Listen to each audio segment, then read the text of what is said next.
So we're going to get started. Thank you all for coming out tonight. I want to thank the Friends of the Tewksbury Public Library for sponsoring tonight's program, sponsoring all our programs here at the library for adults, teens, and kids. We're a very active programming library. We typically run one, sometimes two programs a day for adults. Okay? If anyone has any cell phones on them, they want to turn those to vibrate or silence.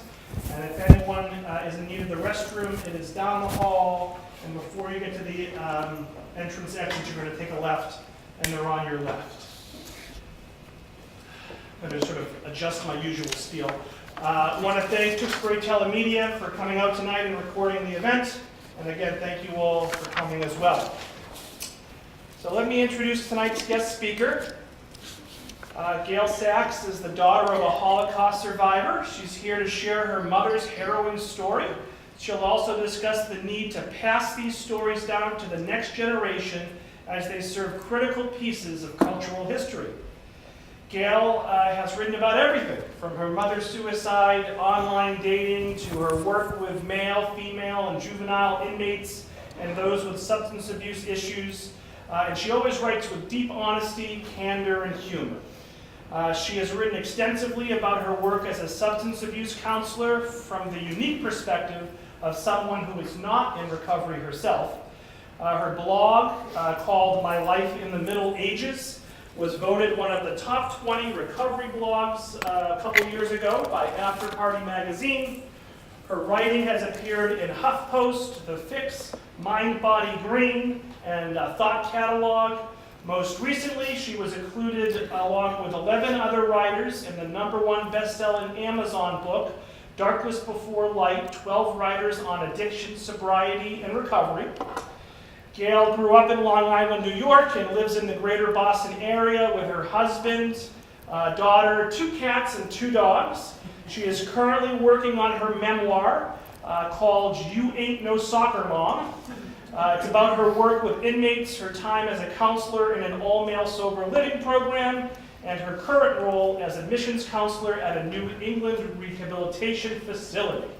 So all 30, 35 of us or so, let's give a big round of applause to Gayle.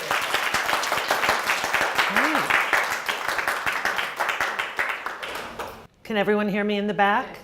Okay, thank you. I've never heard all of those things read out loud, so it's like, oh, all right. Anyway, yes, this is a serious topic, but I also, there's sort of levity in tragedy. So I want to preface this by saying that my life was not one of total darkness, despite my mother's story. It's obviously a big part of who I am, but it's not at all the only part of who I am. So feel free to ask me any questions you have at the end. I welcome them. A lot of this leads to more questions, and I am going to start. Okay. Okay.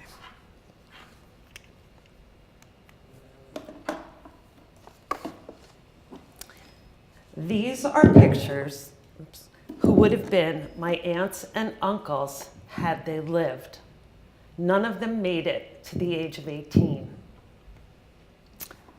Mendel and Anna are the twins up at the top. Minda is the beautiful one in the middle. And this is Victor right there.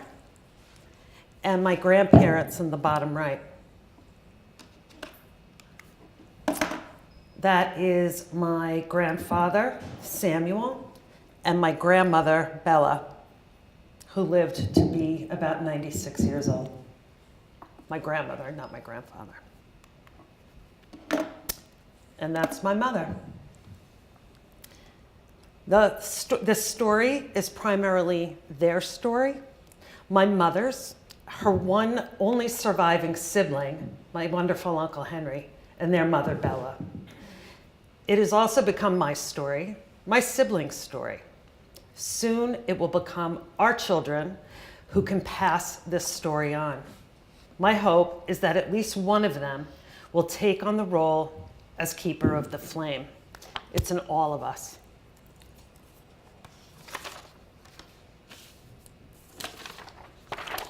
when I was growing up, there was always a looming darkness that surrounded my mother.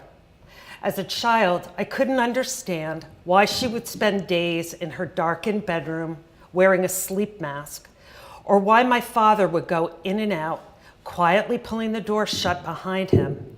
I didn't understand, but I'm sure I was relieved when her mood would suddenly bounce back and she'd smile and laugh at all in the family while sitting in her regular spot on the couch. I didn't understand what I now know to be a nervous tic of constant long and sustained blinking. My friends would ask me, "Why does your mother blink so much?" I didn't understand the term nervous breakdown that I first heard while we were on a family vacation and she refused to come out of the hotel room, while my father tried to keep us rallied as we puttered around Lake George. I didn't understand the depths of my mother's pain until right after that trip, she went into an inpatient psych ward after her first suicide attempt. I was 9 years old. Like many houses on Long Island in the 70s, we had a bar in our den. I remember so vividly a small stack of envelopes addressed to my siblings and some other people. In my envelope, in mine, she said that she wanted to see her dead brothers and sisters again. Whatever I learned about my mother's role as a Holocaust survivor, I learned from other people. I'm not sure how much or how little I knew at that young age, but I got a sense of the horror and tragedy from putting the gathered snippets together. And here are the snippets as I know them. They are the tip of the iceberg. Without my Uncle Henry, the only surviving sibling and one of the happiest men I know, I would be lost in a hodgepodge of random dates and murky details. My mother was born in Poland in 1929, the second to youngest of then 5 children. When she was 2, my grandmother Bella and grandfather Samuel packed up the family and moved to Brussels, Belgium, thinking it would be a better life than the pogroms that were forming.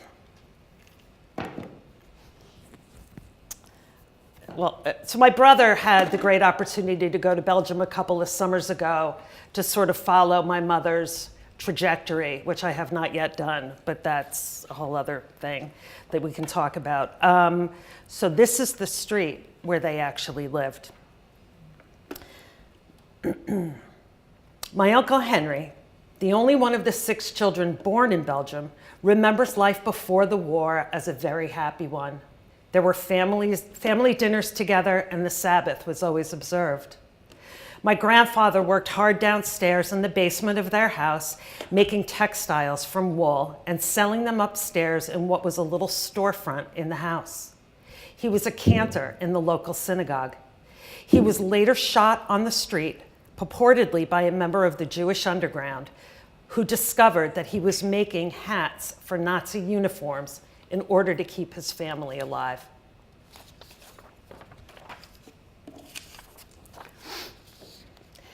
As rumblings of the Nazi invasion began, my grandmother gathered her children and attempted to escape to Switzerland, where they were all turned away at the border. At that point, they were all taken to Malines, which was a detention and deportation camp created by the SS to collect and deport Jews and other minorities out of Belgium to Auschwitz-Birkenau in Poland. So that's literally a picture of what that scene would have looked like. Between August 1942 and July 1944, 28 trains left from Malines and deported over 25,000 Jews. At the end of the war, only 1,240 of them had survived. Malines became known as the antechamber of death. And that's just a sample of one of the boxcars that they deported people in. Once my grandmother and her kids got to Malines, they were put in a line, the 4 older siblings in one, my grandmother, mother, and uncle in another. And that was the last time my aunts and uncles were ever seen. My grandmother had sewn some gold in her coat, which people were doing all of these kinds of things. They had the foresight to know, like, you got to get what you can and get out. And they were not wealthy by any means, but she had some coins. And with those gold coins, she managed to bribe one of the guards. And for whatever reason, he let them go. So it was my grandmother, my uncle, and my mother at that time. She returned with her 2 remaining children, ages 13 and 8, to the only place they knew, their old home, where their landlords refused to let them back in. Now, during the German occupation of Belgium, Jews played an active role in the Belgian resistance movement. In 1942, the Jewish Defense Committee was established as part of the Belgian underground to aid and rescue the nation's Jews. The JDC hid thousands of children with non-Jewish families and religious organizations. They published anti-Nazi newspapers, and they created false identities and papers for Jews in hiding. They also developed a vast network for hiding Jews, which placed some 3,000 to 4,000 children and about 10,000 adults. And this is the house where my mother and grandmother and uncle were hidden. So most people assume, and I think and rightly so, that the citizens who took Jews in were really wonderful and selfless people. I mean, they were risking their lives as well.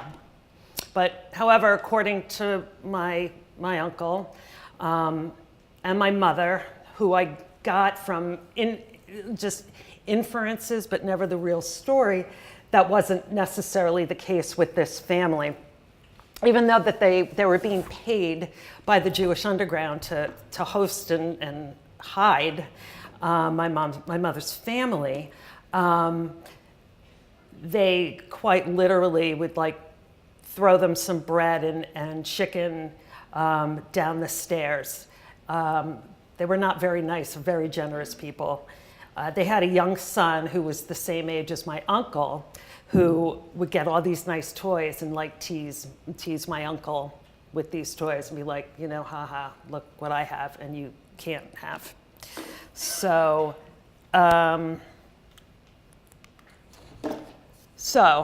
clearly they didn't have these trash bags back in the day, but that was the basement window. I didn't say that. I neglected to say that they were hidden in the basement of this house. That was their world. But in their world, there was no curtain open. I mean, it was as obscured as possible. So I'll tell you about it. My family's view of the world were the shadows of the feet seen through a curtain that covered the grated window that you see here. Even an imperceptible movement could attract the attention of the outside world, resulting in an immediate raid and undoubtedly death.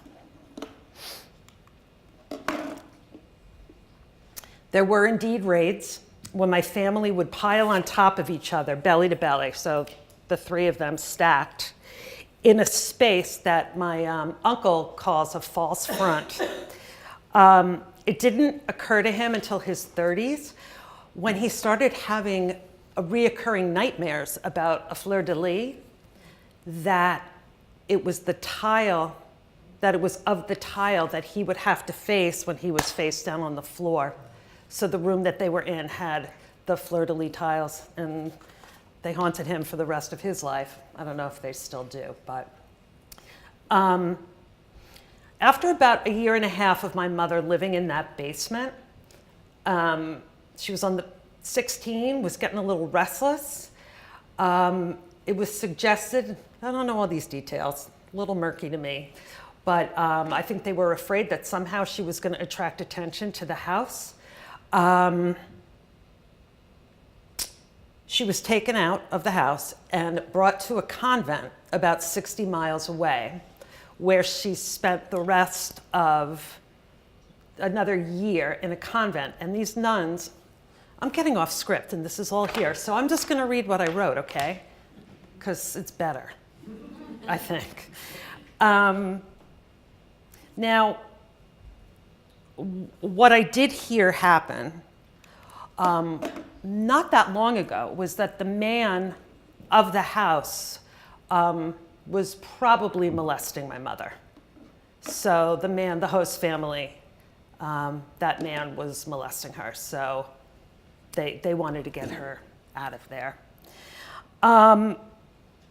So these nuns were wonderful to her, apparently. So she spent the last 10 months under their care. In total, my grandmother and uncle spent close to 3 years before the 1945 liberation in near and silent darkness in that basement.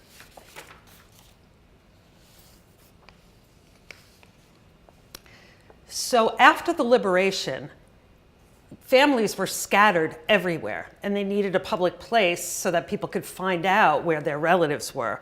So there was a public park where people posted names and said, "I'm alive," or "Do you know where so-and-so is?" And that's how they found each other. And I can't even begin to imagine what that scene must have looked like when they were able to all reunite. Don't worry about not being able to read this. This is a really fascinating and a heartbreaking document that I don't know how I came into ownership of, and I'm very glad that I have it.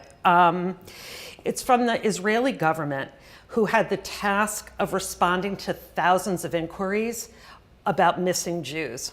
And basically what it says is, it's addressed to my grandmother.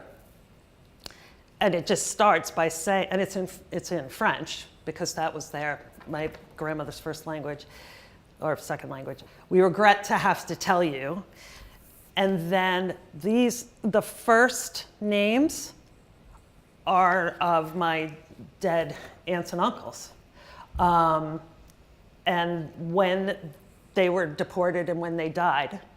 And at the bottom, they say they don't know where one of them is, but he's never been, we don't know whatever happened to him. My Uncle Henry is pretty sure that he didn't survive. But it's a really, really sad document. Yeah, their concentration camp numbers, 334, whatever, and 333. That's pretty real right there. And I don't know if that means that they were very early on, like the low number, being in the 300s, mean that they were one of the first. I don't know if that's what happened, but it's pretty heartbreaking as a mother. I can't even imagine getting a letter like that. So my mother emigrated to the United States. She married a GI. She met a GI at a dance. And my mother was really beautiful. And you can see those pictures after. And he kind of swept, well, I think she saw opportunity in getting out of there. He saw a beautiful woman, and she married him and came over to America. First, she went to Philadelphia, where he was from. This is the manifest from her flight, which is really cool. These documents exist. If you even go to the Genealogical Society down in Boston, you can find all of these amazing things. She had a little suitcase and not very much money, but that's what she had to fill out for customs to get over here. So again, according to my uncle, this first husband of hers used to beat her. And he said, you've got to get away from this man. So she did. So this is my mother's naturalization papers. Her name, her Polish name was Feja, which is not very pretty. And when she was 20 years old, she changed it to Claudine because she thought it sounded very exotic.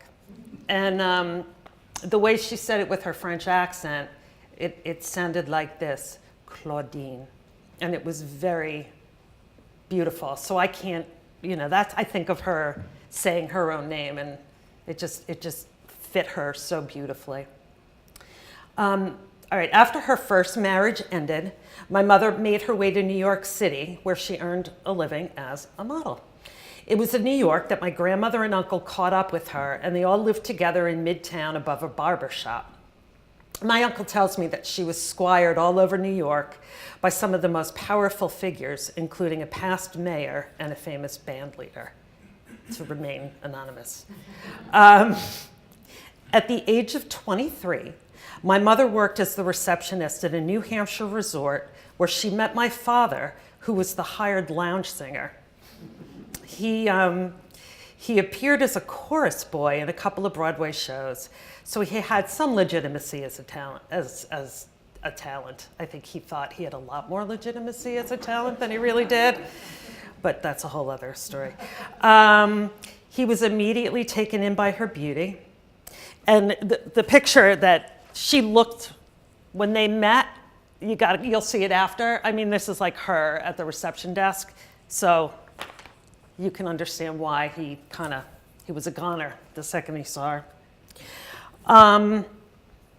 He only told me, this is old, but he told me only days ago, my father died 3 years ago, so I wrote this before he died. He told me only days ago that he was struck by her nervous blinking and thought that by marrying him, feeling secure, that it would somehow go away, and it never did. They were married in 1954, both 24 years old. They lived in Queens and had 3 children, my brothers Mickey and Mark and my sister Donna. In 1962, they moved to Roslyn, Long Island, where I was born 2 years later. Oh, whoops. Okay, well, that's my mother. I don't know, I forgot about these slides. That was my mother in New York, probably around the time she was being squired around by famous men. And that's my parents as newlyweds, looking very happy. And that's everyone but me. But it's such a cool picture that, isn't it great? I love it. It's on my wall, actually. It's, yeah, it makes me happy. And you can't see her eyes are like translucent blue. She had really beautiful eyes. And that's them really happy. My mother had not yet started at that point to get really beaten down looking, which she did by the time I was 8-ish. She had done a complete turnaround. She never looked that happy again. Oh yeah, that's us. It's cute. Okay, so here we are. All right, so my mother fell into the role of housewife very easily. My father commuted into Manhattan by train, where he worked as a life insurance agent, my mom dropping him off and picking him up at the station. During the day, she would play tennis at our tennis club, sometimes 3 games a day, and would eat lunch with her friends in the club's dining room. Other days, she would play canasta or mahjong with a bunch of neighborhood ladies, where they would rotate homes. I always knew it was her turn to host when I would walk in our front door after school and the smell of cigarette smoke, fresh coffee, egg salad, and bakery pastries would hit me. My uncle, too, had settled into a nice life in the outer reaches of Long Island, about a 45-minute drive away, and was a co-owner of a tool and hardware business. His home seemed very lavish compared to ours. He had a pool table, an in-ground swimming pool, and my cousins had pogo sticks. This was this was big to have pogo sticks. My grandmother lived in a teeny tiny 1-bedroom apartment in Brooklyn. Nothing brought her greater happiness than when we would visit her. She would wait outside on a bench, her pocketbook always by her side. And when she would see us, she would beam and wave at us. Something just occurred to me. I remember her when she would wave the this, and now I have the this.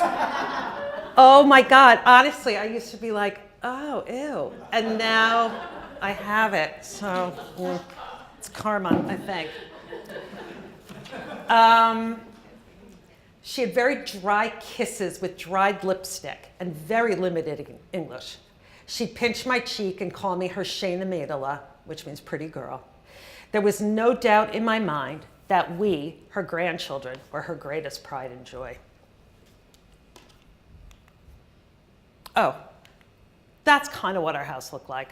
I mean, if you Google Long Island house, 1970s, split level house, this is it. And this literally could have been my house.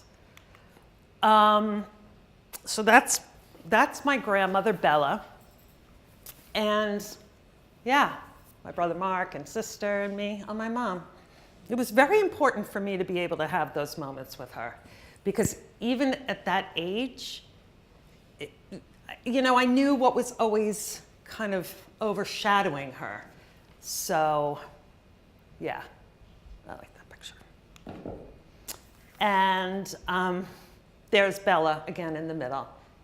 And my Uncle Henry, who's still alive, and I can tell you that he is the happiest man alive. Despite it all, he is leading a nice life. And that's my father up in the upper left. Oh, and me. Her apartment smelled like mothballs. And I know that's a cliche, but it's really true. And it was a generally dark and gloomy place, but she took great pride in it. She had a little bowl of sour balls on the end table next to her couch with really sticky wrappers and a mothball taste. She always had fresh challah and pound cake for us and would push it on us because that's what she had to give. From what I can tell, she lived on a diet of potatoes, manischewitz, and buttermilk. The most unique thing in her apartment, something she took great pride in, was a framed velvet painting of a fountain that when you plugged it in, it lit up. You would plug this thing in, right?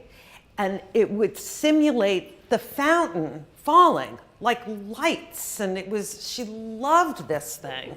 And it brought her great happiness. And so, good for her. Excuse me. When she'd come to our house, she and my mother would argue with each other in Yiddish. When she'd sleep over, I'd see her in her white ankle-length nightgown with her silver hair, only ever seen publicly in a bun, hanging way down below her waist. She was like an apparition. She'd leave her clacking dentures in a glass in the bathroom, a rather disconcerting sight for me. It seemed as if my mother despised her, and to this day, I have no idea why. During Passover, they would spend the day together in the kitchen, cooking and arguing. When my grandmother would call, my mother would scream and end up hanging up on her. There was such utter frustration on my mother's end, and in a way, it diminished for me the importance of my grandmother in my own life. There was a real austerity to both of them. My grandmother kept whatever money she had tucked in her bra. She had one pair of earrings. My mother never seemed to want for much. We had enough money for her to acquire whatever she wanted, but that never seemed to interest her. She didn't care about jewelry or fancy clothes, and she certainly couldn't care about the newest trends. The one saying, the one I hear loud as day in her beautiful French accent, is make do. To me, it means to not get another lipstick that I'll never wear, to not buy shampoo until I'm finished with the bottle that I have. My sister and I take great pleasure in squeezing the last drop from a tube of makeup or spritzing that last bit of perfume. Make do. In a remarkable twist of destiny, a few of the girls that were also hidden in the convent ended up on Long Island. I have no idea how they ended up finding each other, but my sister and I still refer to them as the convent ladies. They would sit at our dining room table, one of them with a lit cigarette in our large glass ashtray, speaking in French, and laughing until they cried. They had a bond that none of us could ever understand. I've never seen my mother as happy as she was when she was with the convent ladies.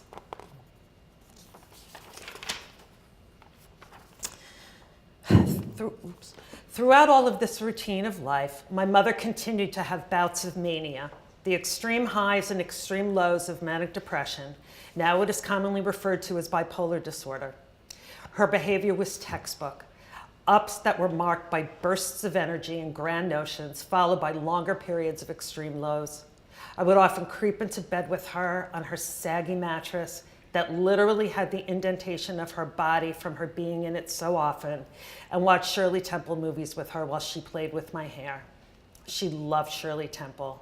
I always thought that she wished I was Shirley Temple.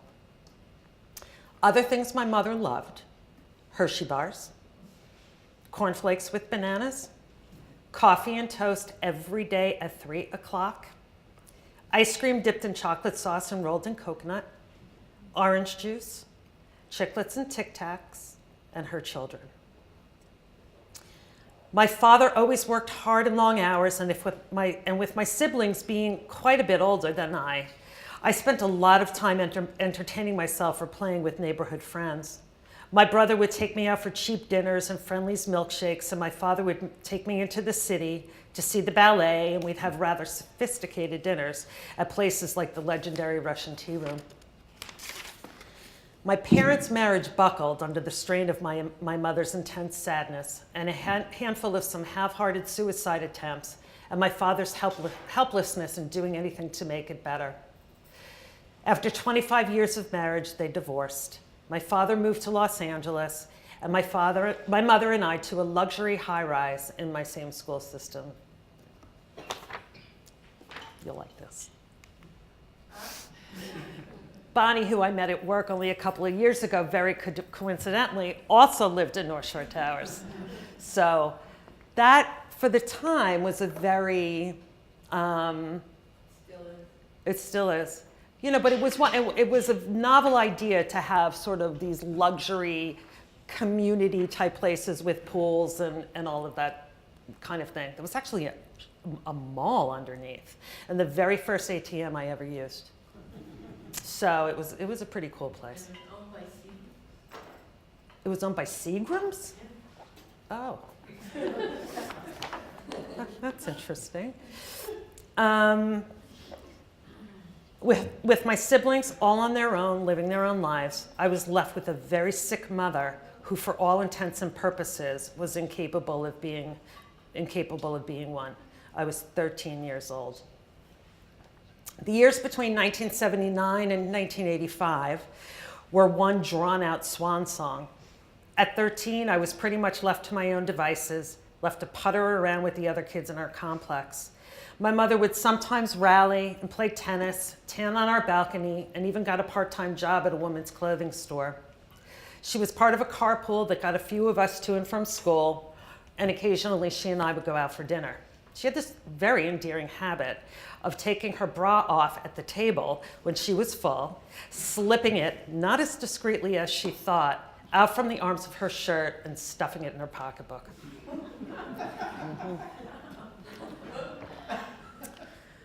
Despite the fact that she looked a bit beaten down, she was still rather adorable in her velour sweatsuits.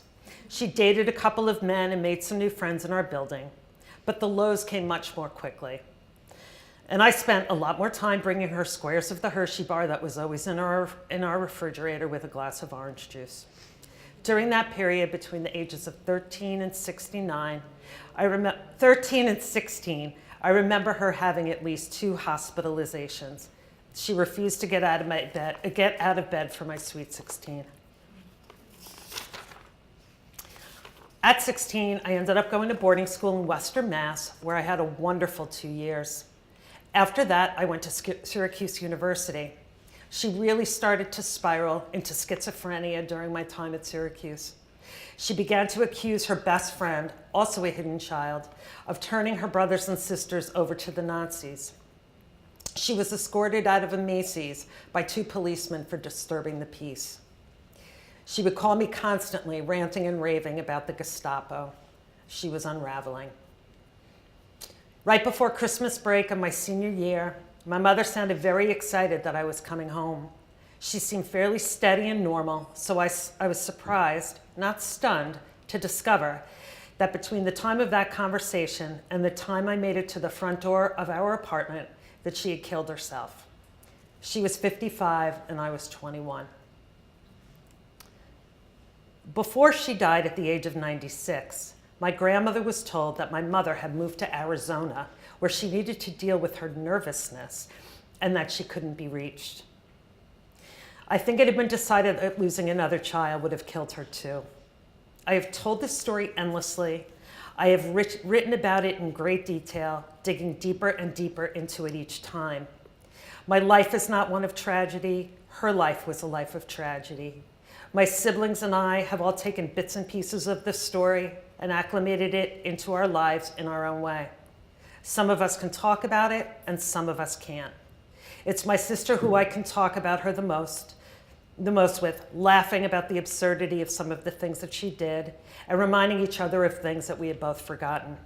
My brother Mark, who for all intents and purposes raised me and gave me the happiest life he could, in looking at some of the images you've seen tonight, earlier this week, said to me, she was such a gentle and beautiful person. And she was. She loved us unconditionally.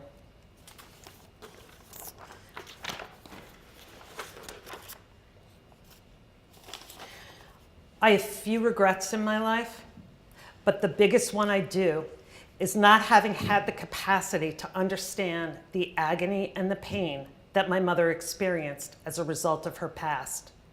While I was growing up, I resented her for not being like all the other mothers. If I had the opportunity to tell her how sorry I am for that, I would do it in a heartbeat.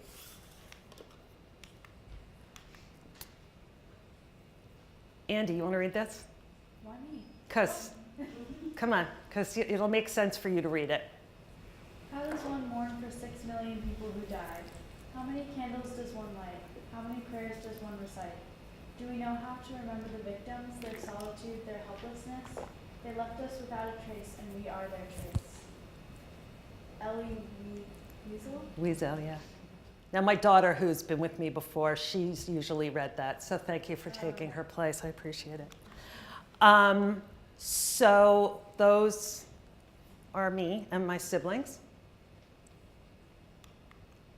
That's Uncle Henry. And my brother Mickey, who looks exactly like Uncle Henry, so it's kind of weird. My favorite Uncle Henry story is that he retired to LA, and he is now a paid extra in everything. So,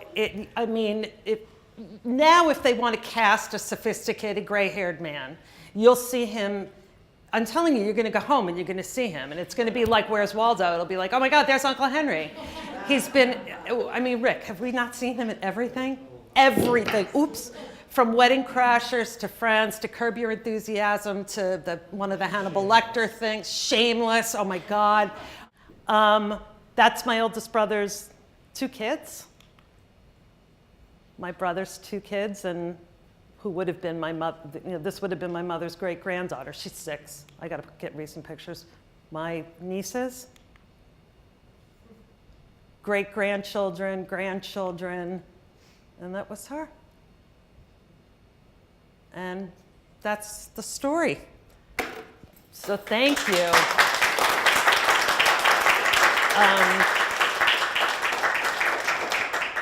I have written a lot more varying aspects of that. I have cards if any of you want to find my work online.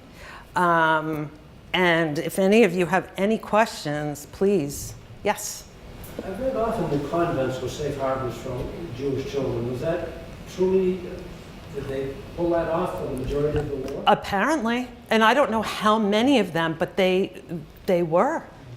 The only thing that they made my mother do, my mother was a lefty, and they made her change to a righty. Yep. It's the only, that was the only bad thing she could say about that. Yeah. To me too. Mm-hmm. I'm naturally lefty, my grandmother. Oh, I didn't know that, honey. The things we learn. Okay. The devil's in the left hand. But she went back to being a lefty. And her writing was horrendous, really horrendous. Anything else? Yes.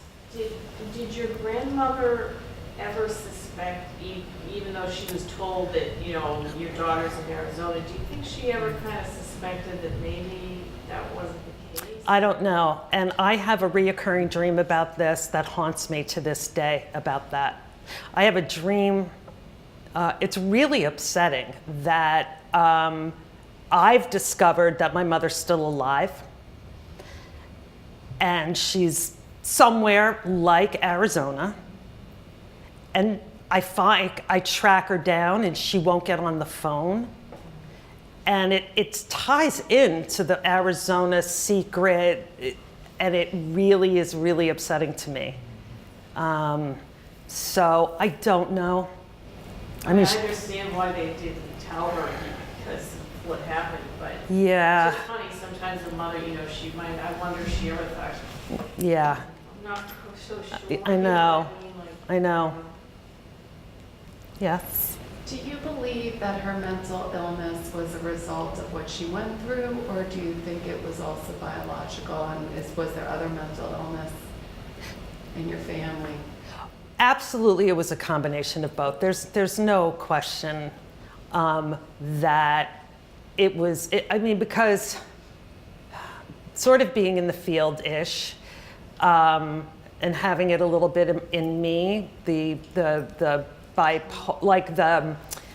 depression, I fully believe that it was in her DNA. It was part of her, but I think that when you have something that traumatic exacerbated, you're a ticking time bomb, you know? That's what I think. Yeah, she lived in a very dark place, which was really unfortunate. And it was lovely to see her poke out of that dark place for those short periods of time that she did. Yes. Did you stay connected with your father? Yes. Yes, I did. That was yes. He moved so far away. Oh yeah, he moved 3,000 miles away when I was 13. Yeah. I was surprised that he left you with her. Is surprising. You think? Yeah.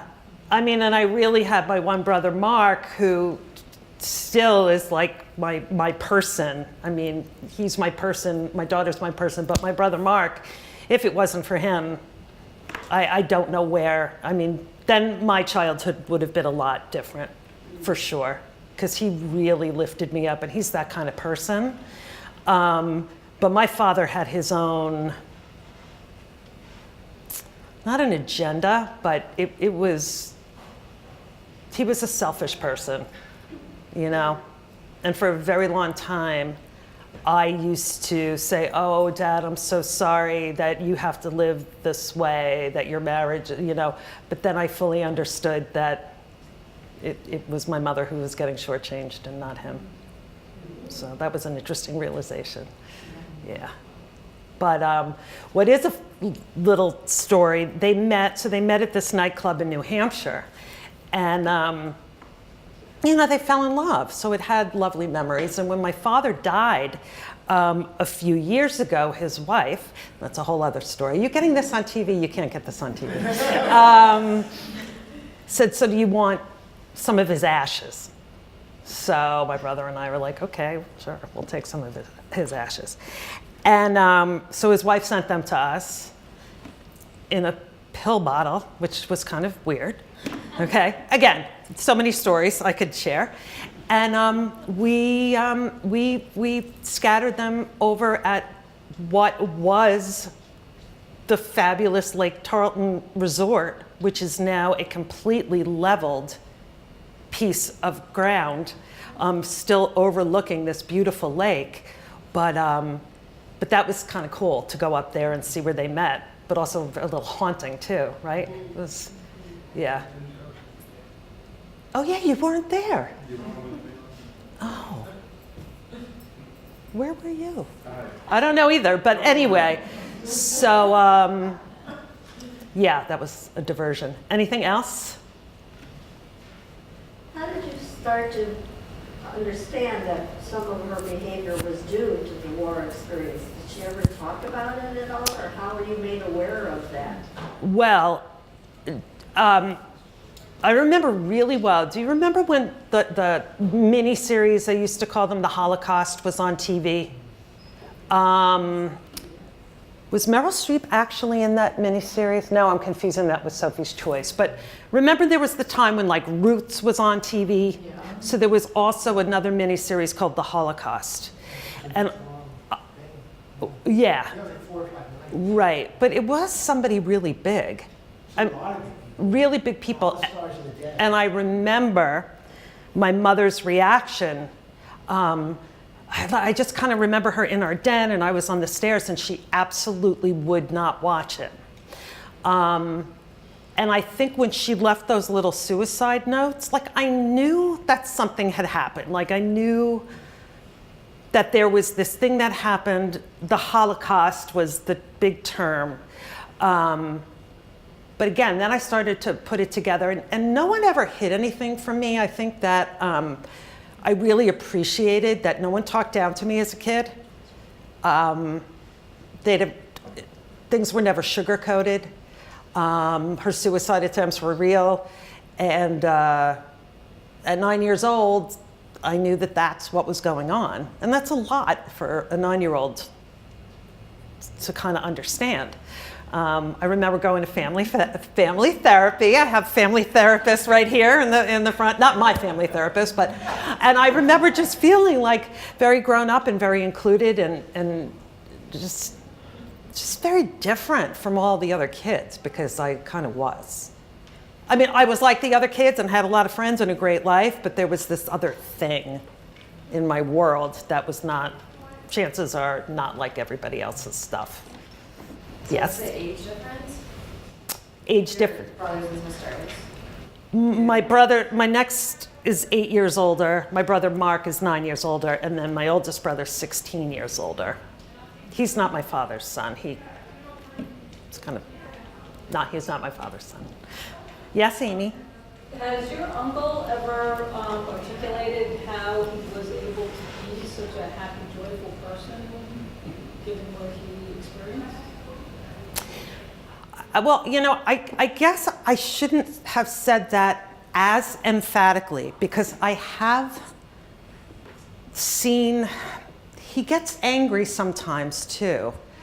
I don't know. I think he became happy when he moved to LA and he got caught up in this like pseudo-celebrity kind of thing. That's what made him happy. He met a woman who he's very happy with. He was in a marriage that went bad. But I mean, don't you think his happiness is very genuine? Yeah, but there's things that set him off. German cars, for instance. Oh, do you hear that? German cars, I guess. There was one really like if I were to drive to his house in BMW, he would be very upset. Yeah. I do know that he went with his girlfriend to take her on that tour of Belgium. And he had a very, very bad reaction to that. And there are pictures, and I'm not kidding you, he was gray. It was horrible. I kind of regret that I saw those pictures. It was so sad and horrible. This was drained from his face, and it was terrible. But generally, he's a pretty happy guy. He also had a much different experience than your mother, though. I mean, he wasn't being molested, I'm assuming. He wasn't sent to a convent. Yeah, but he was with his mother in a basement for 3 years. That's tough. I'm not. Oh, no, I know. Yeah, and I think he really stuck by his mother in a kinder way than my mother did. So yeah. But he's got his demons for sure. And Mickey, my oldest brother, maybe he's the happiest man alive. I don't know. It's a toss-up. Yes? Was your mother mad at your grandmother because she was being molested and maybe she thought that she could have stopped it? Or? Very well could be a possibility. absolutely could be a possibility because this is all very kind of recent news to me. I will ask my uncle actually next time I see him She because really wouldn't have been in a position to stop it because she was stuck there. Yeah. You know, what are you gonna do? Yeah. All these works. that's a good question. I don't know. Anything else? Well, I'm really grateful that you all came, and I hope you enjoyed it. It's not an easy subject to enjoy, but maybe you learned something. And again, I've written so many different things, much more detail about her suicide. I've written a lot about that, and other bits and pieces, how I share. Yes? Your experiences growing up with your mom, have they helped you in your field today? Oh my God, yes. Absolutely. Yeah. I'll tell you though, it's hard my biggest challenge is when I have a patient, because I work now in a substance abuse facility, when somebody is sitting in front of me and they're extremely suicidal, or they tell me of really graphic attempts, and I have to just, I just have to sit with that. That's hard. That's a challenge.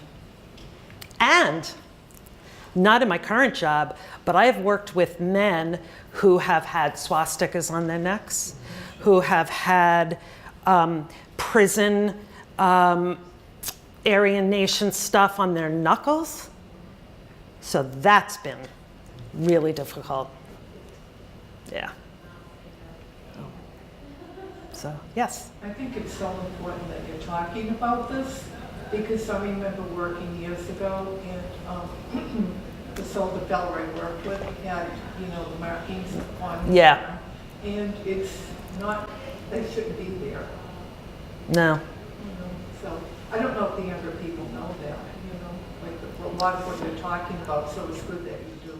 Yeah, I know, and I mean, I do hope that my daughter, I don't see anybody else who's really interested in doing it, of my nieces and nephews, will continue to somehow talk about this, but I can't force her to. I'm not young, and there's not many of us, second generation, will be dying off, and with everything that's going on in the world today, as we know, this is not getting any better. So it's good. I think it's good you're talking about it. Thank you. Yeah, you're welcome. Thank you. Appreciate it. Anything else? Have you ever talked with anybody that's spent time in the camps? No. Have I? No. And also, I've had to stop watching I've stopped reading, watching. I can't do any more Holocaust movies and books. I mean, there was a time when it was total immersion for me. I did and read everything, and now I can't do it. That doesn't mean I couldn't sit and talk to somebody about it, but yeah, I reached my threshold on that. Especially ever since I had a child, I think that was when it's like, nope, I can't do it.